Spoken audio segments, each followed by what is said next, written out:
Hi guys, you are watching pharmacy the official YouTube channel. आप देख रहे हैं ये physical pharmacy lecture series for second semester of doctor of pharmacy. Chapter का नाम है सरफेस एंड इंटरफेशियल फिनोमिना। आज हम पहले चैप्टर का तीसरा लेक्चर देखने जा रहे हैं, यानी आज चैप्टर नंबर 1 कंप्लीट हो जाएगा। लेक्चर नंबर हमारे पास है 3, माइसेल क्या होता है, माइसेलाइजेशन और उसकी एप्लीकेशन, डोजेज फॉर्म कि किस प्रोसेस के थ्रू माइसेल बनता है, उसको आज डिटेल से हम देखेंगे। ये छोटा सा क्लिप ऐड कर रहा हूँ, इसके अंदर मैंने इस पूरी सीरीज को जो है वो चैप्टर्स को लेक्चर्स के अंदर डिवाइड कर दिया और आपको बताया है कि जैसे टोटल हमारे 6 चैप्टर्स हैं, इसको 33 लेक्चर्स के अंदर मैंने जो है वो डिवाइड किया है। कोई भी आपको अगर लेक्चर चाहिए, लेट्स सपोज कैल्सिनेशन चाहिए, तो आप लिखें calcination introduction terminology and basic concept by pharmacy Tayyab official, तो आप लेक्चर मेरा आपके सामने निकल के आ जाएगा। तो बगैर देरी के साथ हम जो है लेक्चर को स्टार्ट करते हैं। उम्मीद है अभी तक आपने लेक्चर को लाइक कर दिया होगा, चैनल को सब्सक्राइब कर लिया होगा और जो है वो अपने फ्रेंड्स के साथ इसका लिंक शेयर कर दिया होगा। लर्निंग ऑब्जेक्टिव क्या है, इस लेक्चर को पढ़ने के बाद आप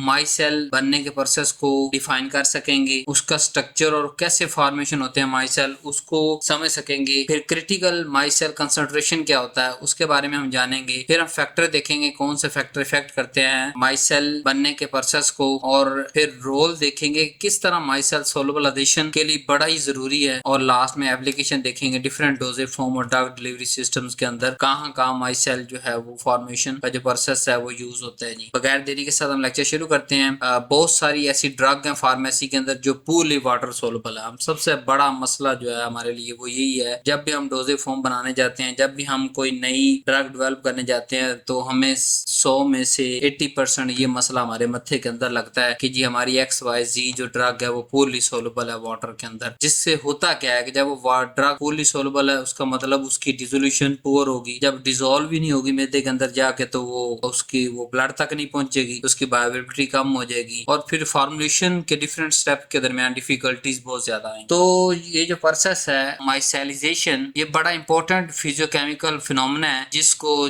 इन सारे फिनोमेना को जो प्रॉब्लम्स आ रहे हैं, poor dissolution, lower bioavailability, formation difficulties, इनको कम करने में मदद देता है। अब ये होता क्या है, ये ऐसा प्रोसेस जिसके अंदर जो सर्फेक्टेंट के मॉलिक्यूल्स हैं वो अपने आप को एग्रीगेट कर लेते हैं इस अंदाज से और एक ऑर्गेनाइज स्ट्रक्चर बनाते हैं जिसको हम माइसेल कहते हैं। जैसे मैंने आपको कहा कि हम मिसाल लेते हैं वाटर एंड ऑयल की, तो क्या होगा, इसके जो हाइड्रोफिलिक हेड हैं वो वाटर के गिर्द जमा हो जाएंगी और टेल्स जो हैं वो ऑयल को अपनी तरफ अट्रैक्ट करेंगी और इस तरह जो वाटर के दरमियान कोहेसिव फोर्सेज हैं वो ब्रेक डाउन हो जाएंगी, ऑयल के दरमियान जो कोहेसिव फोर्सेज वो ब्रेक डाउन हो जाएंगी, दोनों के दरमियान जो एडहेसिव फोर्सेज हैं वो बढ़ जाएंगी due to the presence of this structure, जो कि सर्फेक्टेंट ने अपने आप को वाटर के मॉलिक्यूल के गिर्द अरेंज किया। उस स्ट्रक्चर को हम कहते हैं माइसेल। इसकी कंसंट्रेशन एक स्पेसिफिक वैल्यू होती है जब जहां ये फॉर्मेशन बनना शुरू होती है, माइसेल बनने शुरू होते हैं, और ज्यादातर ये प्रोसेस एक्वस सॉल्यूशन के अंदर वजूद में आता है। एक्वस मतलब वाटर और ऑयल, ठीक है। तो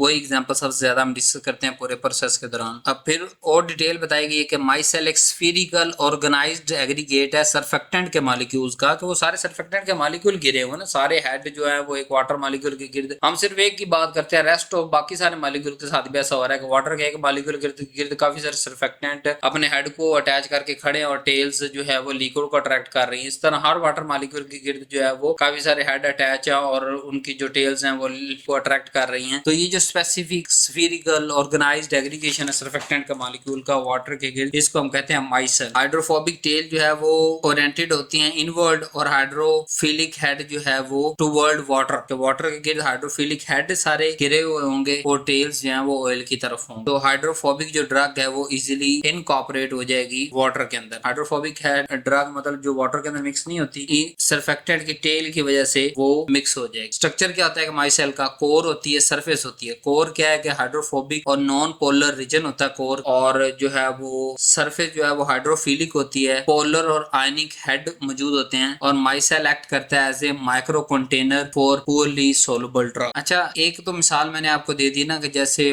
वाटर और ऑयल की मैंने मिसाल दी कि वाटर के गिर्द जो है वो हेड अटैच हो गए और साइड पे जो मौजूद ऑयल है वो टेल्स उसको अपने तरफ अट्रैक्ट कर। अगर हम एग्जांपल को थोड़ा चेंज कर, हाइड्रोफोबिक ड्रग की बात, क्या होगा, ड्रग के मॉलिक्यूल के गिर्द सारी हाइड्रोफोबिक है तो टेल अरेंज हुई, तो उस वाटर के गिर्द सारी टेल अरेंज हो गई, हर ड्रग मॉलिक्यूल है उसके गिर्द टेल अरेंज हो गई और हेड सारे बाहर की तरफ है, और वो हेड क्या क्या करेंगे, वाटर को अपनी तरफ अट्रैक्ट करेंगे। यहाँ पे दो ही चीजें हैं ना, एक हाइड्रोफोबिक ड्रग और दूसरा वाटर है। तो उस ड्रग के गिर्द जो है वो टेल अरेंज हो जाएंगी, स्फेरिकल फॉर्म बना लेंगी और जो है वो हमारे पास हेड जो है वो बाहर की तरफ होंगे और उस वाटर को अट्रैक्ट करेंगे और इस तरह ये जो हाइड्रोफोबिक ड्रग है ये भी डिसॉल्व हो जाएगी या इसकी सॉल्युबिलिटी बढ़ जाएगी वाटर के due to use of sulphur. तो यहाँ वो मिसाल दी। माइसेल क्यों बनता है? सबसे पहले कि ताकि फ्री एनर्जी सिस्टम की उसको रिड्यूस करे और हाइड्रोफोबिक चेन और वाटर के दरमियान जो है वो कांटेक्ट मिनिमम हो सके और सर्फेक्टेंट मॉलिक्यूल सॉल्यूशन के अंदर स्टेबलाइज हो सके। ये थर्मोडायनामिक फेवरेबल प्रोसेस है कि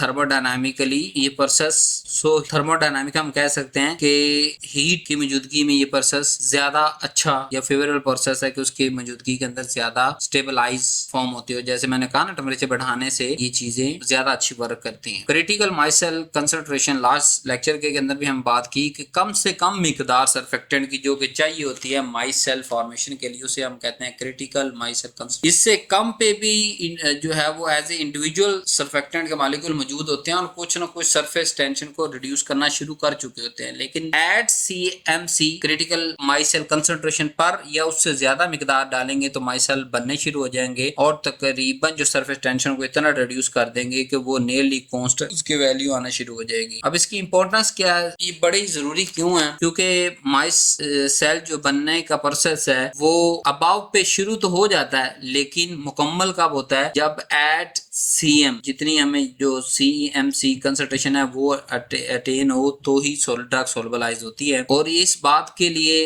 इशारा होता है कि कम से कम कितने सर्फेक्टेंट की मिकदार में चाहिए कि माइसेल का प्रोसेस बनना शुरू हो जाए या माइसेल बनने शुरू हो जाए। तो ये सेफ्टी और एफिकेसी की तरफ भी हमें ध्यान रखना पड़ता है। ये ना हो ना कि 5 ग्राम पाउडर हमने जो है वो डिसॉल्व करना है 100 ml के अंदर, 10 ग्राम हमें सर्फेक्टेंट डालना पड़ जाए, ऐसा नहीं। इसकी अमाउंट इतनी होनी चाहिए, जैसे मिसाल दे, जितनी कम से कम मिकदार पे कोई सर्फेक्टेंट CMC उसकी जो क्रिटिकल मिनिमम कंसंट्रेशन वो जितनी ज्यादा कम होगी उतना ही वो ज्यादा एफिशिएंट हो। इन लेट्स सपोज एक सर्फेक्टेंट 0.1 ग्राम डालना पड़ता है और जो है वो पूरा हमारे पास जो हाइड्रोफोबिक पाउडर है वो वाटर के अंदर डिसॉल्व हो जाता है बानिस्बत उसके कि जिसके अंदर 1 ग्राम सर्फेक्टेंट डालें, तो 0.1 वाला ज्यादा एफिशिएंट। तो जिस क्रिटिकल मिनिमम कंसंट्रेशन जितनी कम होगी उतना ज्यादा वो एफिशिएंट है, उतना वो यानी कि ज्यादा अच्छा काम कर सकता है ना, कि कम से कम मिकदार के अंदर भी वो अपना काम प्रोड्यूस कर रहा है। तो CMC क्रिटिकल मिनिमम कंसंट्रेशन कितनी होनी चाहिए? कम से कम होनी चाहिए और उसी सर्फेक्टेंट को लेंगे जिसकी कम से कम मिकदार पे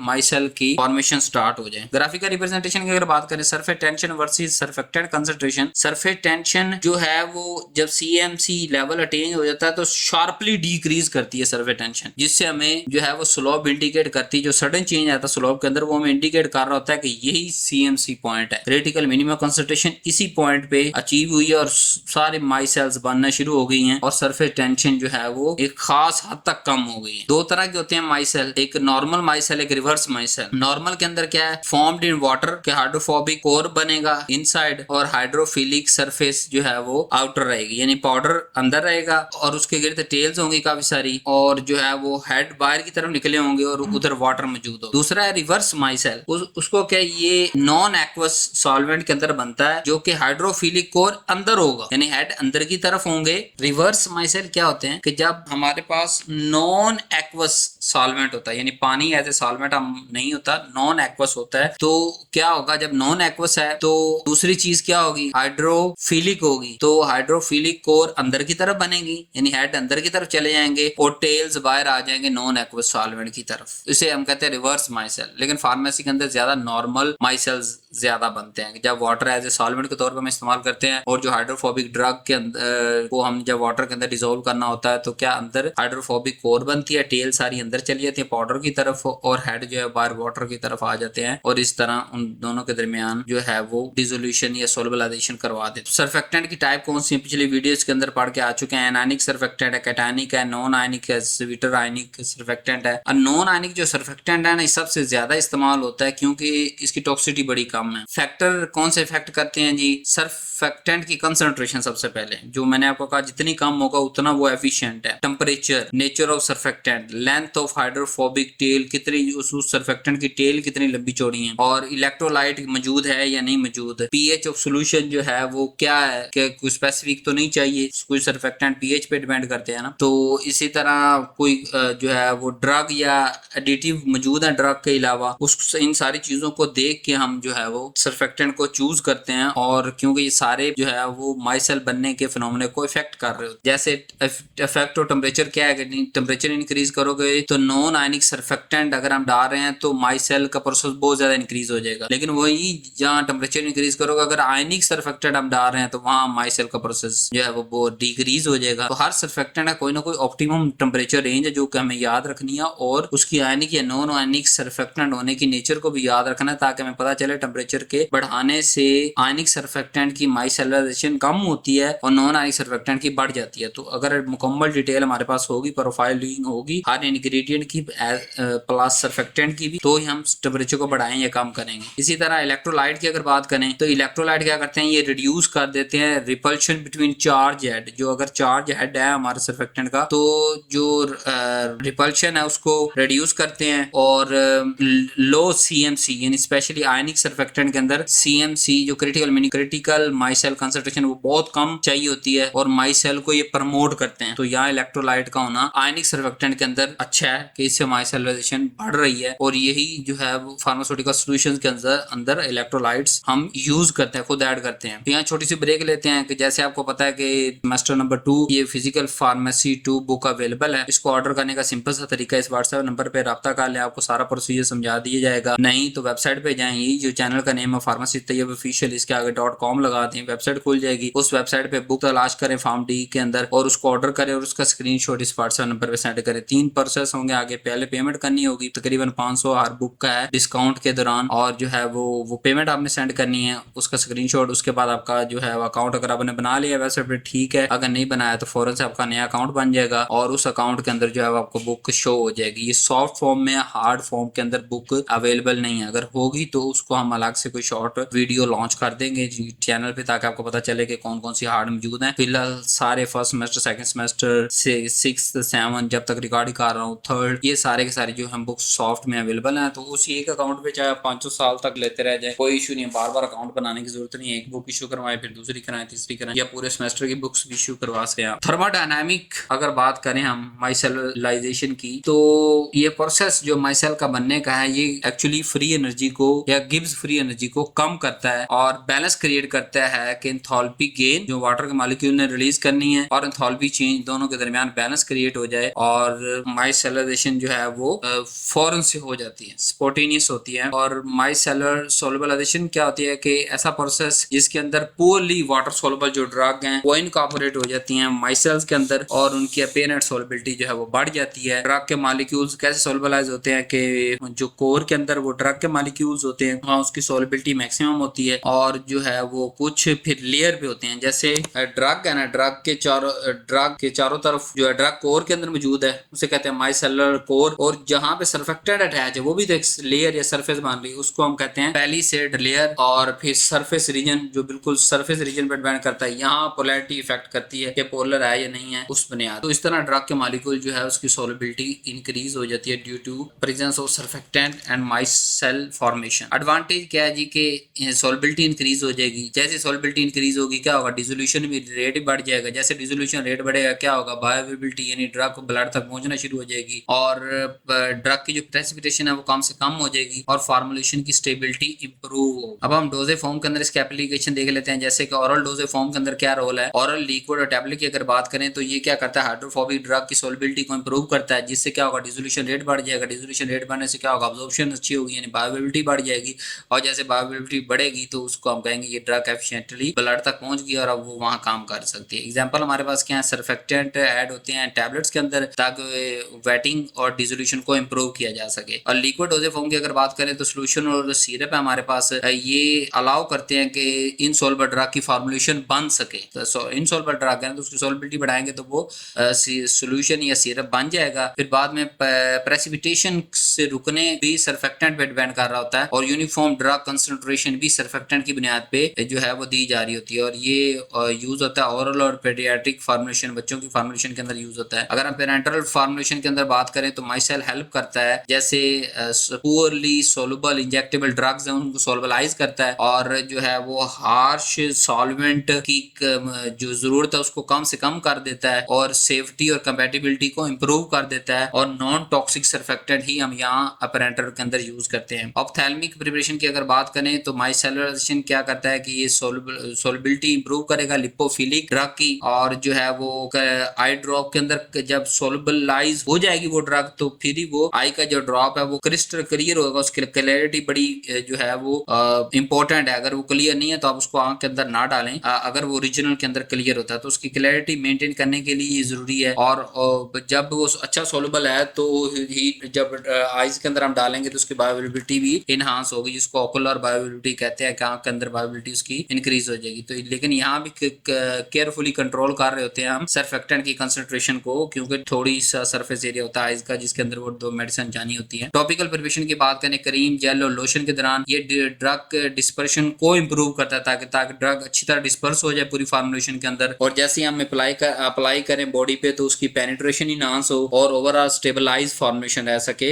uniform drug distribution on skin के अंदर बड़ा हेल्प करती है। अगर इमल्शन की बात करें तो माइसेल जो है वो रिड्यूस करता है इंटरफेयर टेंशन को और असिस्ट करता है इमल्सिफिकेशन कराने में मदद देता है, क्योंकि जब सरफेस टेंशन को ब्रेक करेगा तो emulsion water in oil in water emulsion बनेगा, और उस ऑयल ड्रॉपलेट की स्टेबलाइजेशन के अंदर भी इसका बड़ा किरदार है कि वो अगर वाटर इन ऑयल है ऑयल इन वाटर इमल्शन को जो है वो ब्रेक नहीं होने देता, अलग नहीं होने देता। तो इस तरह ये बड़ा इंपॉर्टेंट होता है इसका role in drug delivery system की अगर बात करें तो माइसेलाइजेशन यूज होता है कंट्रोल ड्रग डिलीवरी के अंदर, नैनो कैरियर सिस्टम के अंदर, सोलबिलिटी इनहांसमेंट स्ट्रेटजी के अंदर, टारगेटिंग पुअरली सोलबल ड्रग के अंदर। Micelle act as drug carrier के तौर पे भी ये है कि ड्रग को कैरी करके लेके जा रहा है। एडवांटेज इसके क्या है कि वही सोलबिलिटी इनहांस करेगा, बायोअवेलेबिलिटी इंप्रूव करेगा, ड्रग की डिग्रेडेशन को रिड्यूस करेगा, पेशेंट की कंप्लायंस को इंप्रूव करेगा, और जो थेरेपेटिक इफेक्ट जितनी ज्यादा मिकदार ब्लड तक पहुंचेगी बानिस्बत बगैर सर्फेक्टेंट की यूज करने के वहां फार्मुलेशन ही नहीं बनेगी, और तो उतना ज्यादा जो है वो थेरेपेटिक इफेक्ट भी इंप्रूव होगा। लिमिटेशन की बात करें क्योंकि डिल्यूशन बिलो सीएमसी, अगर हम इतनी फार्मुलेशन की डिल्यूशन करते हैं कि सीएमसी कंसंट्रेशन थोड़ी पतली हो जाती है या उससे हम नीचे लेवल पे चले जाते हैं तो ड्रग सारी की सारी फौरन प्रेसिपिटेट हो जाएगी। तो दूसरा फिर सर्फेक्टेंट हाई कंसंट्रेशन पे टॉक्सिक होते हैं, उसको भी जरा हमें केयरफुल यूज करना पड़ता है जिसकी लिमिटेशन है। बाज़ दफा स्टेबिलिटी के अंदर इशू आया था सर्फेक्टेंट की अपनी स्टेबिलिटी पे, तो ओवरऑल फार्मुलेशन की स्टेबिलिटी पे सवाल पैदा हो सकता है। लिमिटेड ड्रग लोडिंग कैपेसिटी, और बाज़ दफा जो है वो सर्फेक्टेंट की बड़ी लिमिटेड सी कैपेसिटी होती है ड्रग लोडिंग कैपेसिटी, तो उसकी बुनियाद पे भी जो है वो सर्फेक्टेंट डिफरेंट यूज करते हैं ताकि अच्छे लोडिंग कैपेसिटी वाली जो है वो ड्रग सर्फेक्टेंट हम ऐसे यूज करें जो कि उस ड्रग की लोडिंग कैपेसिटी को अबूर कर सके और माइसेल उस फॉर्मुलेशन के अंदर बन सके। केयरफुली जरा डिजाइन किया जा रहा था। तो यहाँ हमारा चैप्टर नंबर 1 खत्म हो गया, और अगर अभी तक आपने वीडियो को लाइक नहीं किया वीडियो को लाइक कर दें, चैनल को सब्सक्राइब करें और अपने फ्रेंड्स के साथ जरूर शेयर करनी है, व्हाट्सएप पे शेयर लाजमी करना है, क्योंकि मेरे पास हर वीक एंड पे और मंथ के एंड पे डाटा आ रहा होता है कि आप लोग ना इसको शेयर कर रहे हैं। तो जितना ज्यादा शेयर करेंगे, जितना ज्यादा लाइक करेंगे, जितना ज्यादा इस वीडियो को वॉच करेंगे उतनी जल्दी ये जो है वो कंप्लीट हो जाएगी। ये आप पे डिपेंड करता है कि आप इसको इतना ज्यादा जो है वो वायरल कर दें कि 2 दिन के अंदर ये बुक सारे लेक्चर अपलोड हो जाएं। थैंक यू वेरी मच, उम्मीद आपने लेक्चर एंजॉय किया होगा। इंशाल्लाह नीचे वाले नेक्स्ट लेक्चर के अंदर मुलाकात होती है। अल्लाह हाफिज़।